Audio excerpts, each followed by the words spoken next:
Congress party ఇచ్చిన హామీలు నెరవేర్చడంలో విఫలమైందని, కాంగ్రెస్ పార్టీలో కార్యకర్తలకు భరోసా కరువైందని, కాంగ్రెస్ పార్టీకి రాజీనామా చేసి సెప్టెంబర్ 6న బీఆర్ఎస్ లో చేరుతున్నట్లు విలేకరుల సమావేశంలో ప్రకటించిన మాజీ మున్సిపల్ చైర్మన్ బి కేశవ్, మాజీ కౌన్సిలర్లు, నాయకులు, కార్యకర్తలు.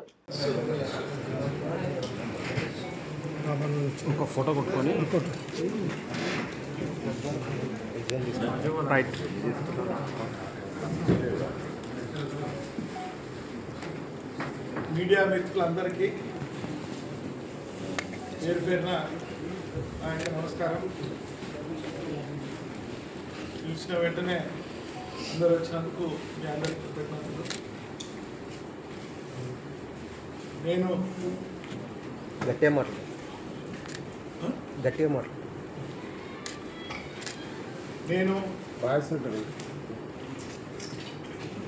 కాంగ్రెస్ పార్టీ లోపల పనిచేయడం జరిగింది. ఈరోజు కాంగ్రెస్ పార్టీకి రాజీనామా చేసి 6వ తారీఖున మరియు 6వ తారీఖు ఏమన్నా ఇబ్బందులు ఉంటే 10వ తారీఖు ఈ 2 తేదీ లోపల భారత బీఆర్ఎస్ పార్టీ కార్యనిర్వాహక అధ్యక్షులు కల్వకుంట్ల తారక రామారావు గారి సమక్షం లోపల పార్టీలో చేరడం జరుగుతుంది.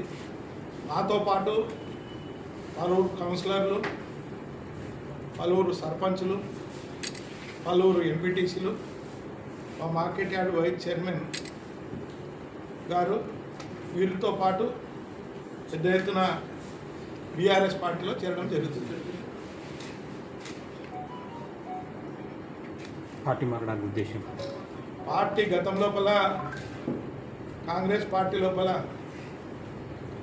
కార్యకర్తల సమావేశం ఏర్పాటు చేసి సుమారు 2000 మంది గత 2 నెలల కిందట పార్టీ లోపల మరి కార్యకర్తల భవిష్యత్తు గురించి మాట్లాడడం జరిగింది.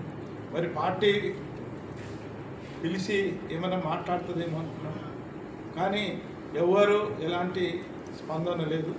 కాబట్టే మరి ఈరోజు కాంగ్రెస్ పార్టీకి మా అవసరం లేదని నిర్ణయించుకున్న తర్వాత బీఆర్ఎస్ పార్టీలో చేరడానికి సన్నద్ధం చేసుకోవడం జరిగింది.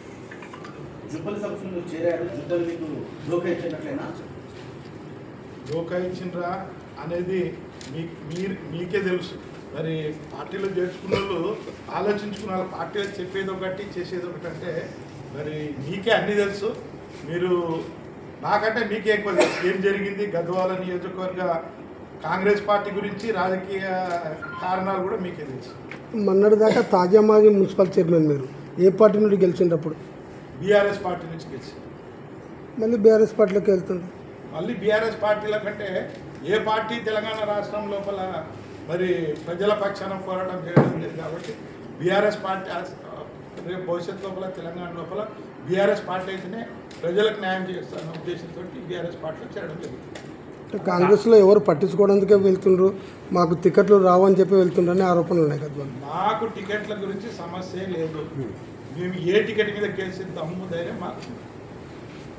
Congress party BC declaration 42% reservation అంటుంది. మీరు ఒక బీసీ నాయకుడిగా ఒక 2-3 సార్లు మున్సిపల్ చైర్మన్గా పనిచేసారు. ఈ సమయంలో మీరు ఎందుకు రాజీనామా చేస్తారు? బీసీ ఎక్కడ బీసీ బీసీ ఢిల్లీలో ఊపిపోయి ధర్నా చేస్తే బీసీ డిక్లరేషన్ కాదు కదా. ఈ గద్వాల బీసీ ఏమైంది? బీసీ నాయకురాలకి బీసీలకి అవమానం, అన్యాయం జరుగుతుంది.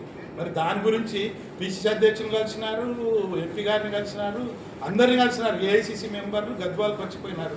24 అవర్స్ మీరే చూసిండ్రు. 24 అవర్స్లో గుడ్ న్యూస్, 48 అవర్స్లో గుడ్ న్యూస్ అని చెప్పిండ్రు. అన్ని బ్యాడ్ న్యూస్లు తప్ప కాంగ్రెస్ పార్టీలో గుడ్ న్యూస్లు ఎక్కడ లేదు. గద్వాల నియోజకవర్గంలో కాంగ్రెస్ పార్టీలో నేనంటే కొత్తగా పోయినా కాంగ్రెస్ పార్టీలో గతం లోపల 25 ఏళ్ళు పనిచేసిన, మళ్ళీ తర్వాత బీఆర్ఎస్లో 10 సంవత్సరాలు చేసిన తర్వాత మళ్ళీ కాంగ్రెస్లోకి పోయినా. కాంగ్రెస్ పార్టీ లోపల పనిచేస్తే మరి బీసీ డిక్లరేషన్ బీసీ అంటున్నారు. ఏడా ఉంది బీసీలకు? గద్వాల నియోజకవర్గంలో బీసీలు న్యాయం జరిగింది? ఎక్కడ జరిగింది? ఏమి ఇట్లా జరిగింది చెప్పమని చెప్పండి. అన్న ఇప్పుడు అదే బీసీ నాయకులకి మీరు అండగా ఉన్నారు, పార్టీలో చేరిన తర్వాత అండగా ఉంటా నేను మీటింగ్లో చెప్పినారు. సరితకు పూర్తి బాధ్యతలు నియోజకవర్గంలో అప్పచెప్పకుంటే గాంధీ భవన్ వరకు పాదయాత్ర చేస్తాను అని అన్నారు. మరి ఏం లేదు, ఆమె పార్టీ మారలేదు, ఆమె పార్టీలోనే ఉంది, ఆమెకు అండగా ఉంటాను. మీరు ఇప్పుడు పార్టీ మారడానికి కారణం ఏంటి?